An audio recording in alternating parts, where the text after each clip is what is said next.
തീരദേശ മേഖലയിൽ സിഎയും മണിപ്പൂരും ഉയർത്തി മോദിയുടെ വികസന കാർഡിനെ മറികടക്കാൻ തന്ത്രപൂർവ്വം ഇടതു വലതു മുന്നണികൾ ശ്രമിക്കുകയാണെന്ന് തിരുവനന്തപുരത്തെ എൻഡിഎ സ്ഥാനാർത്ഥി രാജീവ് ചന്ദ്രശേഖർ. ജനങ്ങൾ എല്ലാം തിരിച്ചറിയുമെന്നും ക്രോസ് വോട്ട് ഉണ്ടാകാതിരിക്കട്ടെ എന്നാണ് അവസാന നിമിഷവും താൻ ആഗ്രഹിക്കുന്നതെന്നും രാജീവ് ചന്ദ്രശേഖർ അമൃത ന്യൂസിനോട് പറഞ്ഞു. കേരളം പോളിംഗ് ബൂത്തിലേക്ക് എത്താൻ നിമിഷങ്ങൾ മാത്രം ബാക്കി നിൽക്കെ വലിയ പ്രതീക്ഷയിലും ആകാംക്ഷയിലുമൊക്കെ തന്നെയാണ് മുന്നണി സ്ഥാനാർത്ഥികളൊക്കെ തന്നെയും. തിരുവനന്തപുരത്തെ എൻഡിഎ സ്ഥാനാർത്ഥി രാജീവ് ചന്ദ്രശേഖറാണ് നമ്മോടൊപ്പം. സർ, അവസാന നിമിഷമാകുമ്പോഴത്തേക്കും എങ്ങനെയാണ് ഒരു നെഞ്ചിരിപ്പൊക്കെ വർദ്ധിക്കുന്നുണ്ടോ?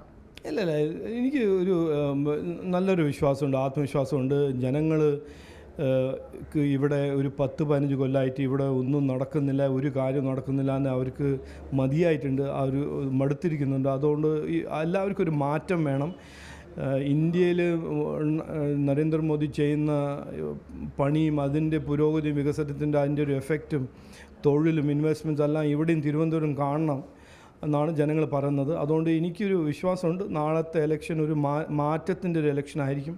മറ്റ് തെരഞ്ഞെടുപ്പുകളിൽ നിന്നൊക്കെ വ്യത്യസ്തമായി ഇത്തവണ തിരുവനന്തപുരം ലോക്സഭയിലെ ആ തെരഞ്ഞെടുപ്പ് സമയത്ത് കാണാൻ കഴിഞ്ഞൊരു കാഴ്ച, അവസാന ലാപ്പിലൊക്കെ ആയപ്പോൾ സ്ഥാനാർത്ഥികൾ തമ്മിൽ പരസ്പരമൊക്കെ ഒരു കേസൊക്കെ കൊടുക്കുന്ന ഒരു സാഹചര്യത്തിൽ പോലും എത്തി. പിന്നെ BJP, അതായത് NDA ഈ പന്ന്യൻ രവീന്ദ്രൻ, LDF സ്ഥാനാർത്ഥി പന്ന്യൻ രവീന്ദ്രനില്ല, അവസാന നിമിഷം BJPയും LDFും തമ്മിലാണ് നേർക്കുന്ന പോരാട്ടം എന്ന രീതിയിലൊക്കെ തന്നെ പന്ന്യൻ രവീന്ദ്രൻ പോലും രംഗത്ത് വരുന്നൊരു സാഹചര്യം. എങ്ങനെയാണ് ഇതിനെ നോക്കിക്കാണുന്നത്? അല്ല, ഇതൊരു നമ്മൾ LDFും UDFും ഇന്ത്യ അലയൻസിൻ്റെ 2 പാർട്ട്നേഴ്സാണെന്ന് എല്ലാവർക്കും അറിയാം. അവരിങ്ങനെ ഒരു വോട്ട് ബാങ്കിൻ്റെ പിന്നിൽ ഇങ്ങനെ ഓടിയിട്ട് അതിനു വേണ്ടി എന്തെങ്കിലും പറഞ്ഞ് എത്രയോ എംബാരസിങ് ആണെങ്കിലും അവർ പറയും.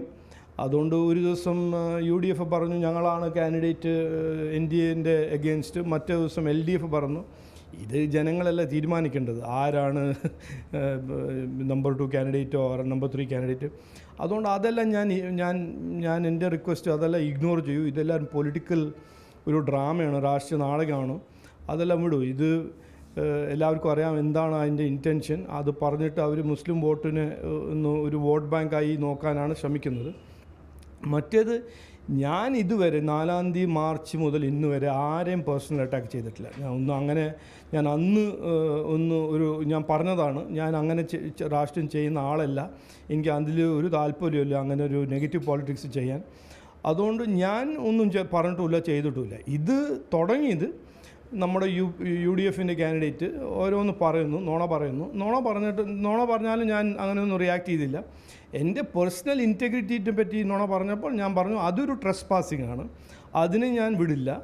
അതുകൊണ്ട് ഞാൻ ചെയ്ത ഒരു ആക്ഷൻ അത് ഒരു പൊളിറ്റിക്കൽ റെസ്പോൺസ് അല്ല. എൻ്റെ പേഴ്സണൽ ഇൻറ്റഗ്രിറ്റിയെ ആരെങ്കിലും അറ്റാക്ക് ചെയ്താൽ അത് ഒരു നോഗോ ഏരിയയാണ്. അതുകൊണ്ട് ഞാൻ ക്രിമിനൽ കേസ് ഫയൽ ചെയ്തത്. തിരുവനന്തപുരം ലോക്സഭാ മണ്ഡലത്തിൻ്റെ ഒരു MP തീരുമാനിക്കുന്നത് എല്ലാ കാലത്തും തീരദേശ വോട്ടുകൾ തന്നെയാണ്. ഈ മോദിയുടെ വികസന കാർഡ് ഇറക്കുമ്പോൾ അത് മറികടക്കാൻ CAയും മണിപ്പൂരുമാണ് മറുഭാഗത്ത് LDF UDFും ഒരുപോലെ ഉയർത്തുന്നത്.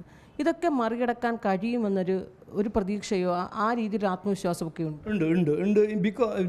എൻ്റെ റീസൺ ഭയങ്കര സിമ്പിളാണ്. ഇതുവരെ തീരദേശത്തെ ജനങ്ങളെ ഒരു വോട്ട് ബാങ്ക് ആക്കി യൂസ് ചെയ്ത UDF LDF ആണ്. പിന്നെ വേറെ എത്രയോ 1-2 കമ്മ്യൂണിറ്റീസിന് അവരിങ്ങനെ വോട്ട് ബാങ്ക് ആക്കി യൂസ് ചെയ്യുക, എന്നിട്ട് അവരെ പേടിപ്പിച്ച് വെക്കുക, അവരുടെ മനസ്സിലിങ്ങനെ വിഷം നിറച്ച് അവരെ പേടിപ്പിച്ച് വെച്ച് അവരൊരു വോട്ട് ബാങ്കായി യൂസ് ചെയ്യുന്ന എല്ലാ 5 കൊല്ലം ഇലക്ഷൻ ടൈമിലൊരു വാഗ്ദാനം കൊടുക്കുക, ഒന്നൊന്നും ചെയ്യണ്ട, എന്നിട്ട് 5 കൊല്ലം കഴിഞ്ഞിട്ട് വന്നിട്ട് റിപ്പീറ്റ് പെർഫോമൻസ് ചെയ്യുക. അത് 15 കൊല്ലം ചെയ്ത പാർട്ടിയാണ് UDF. അത് ജനങ്ങൾ കണ്ടിട്ടുണ്ട്, മനസ്സിലാക്കിയിട്ടുണ്ട്. അതൊരു ഫ്രോഡാണെന്ന്, ആ വാഗ്ദാനം തരുന്നത് ഒന്നും ഫുൾഫിൽ ആവുന്നില്ല. അതുകൊണ്ട് അവരുടെ പ്രശ്നങ്ങളും അതിൻ്റെ പരിഹാരമെല്ലാം ഉണ്ടാക്കാൻ ആർക്കെങ്കിലും ഒരു കഴിവുണ്ടെങ്കിൽ അത് രാജീവ് ചന്ദ്രശേഖറാണ്, NDA BJPൻ്റെ സ്ഥാനാർത്ഥിയാണെന്ന് അവർക്ക് മനസ്സിലായിട്ടുണ്ട്.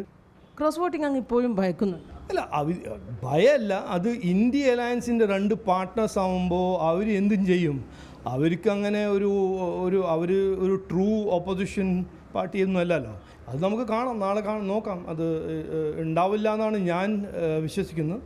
ഉണ്ടായാലും അതൊരു സർപ്രൈസ് ആവില്ല എന്നാണ് എൻ്റെ ഒരു തോട്ട്.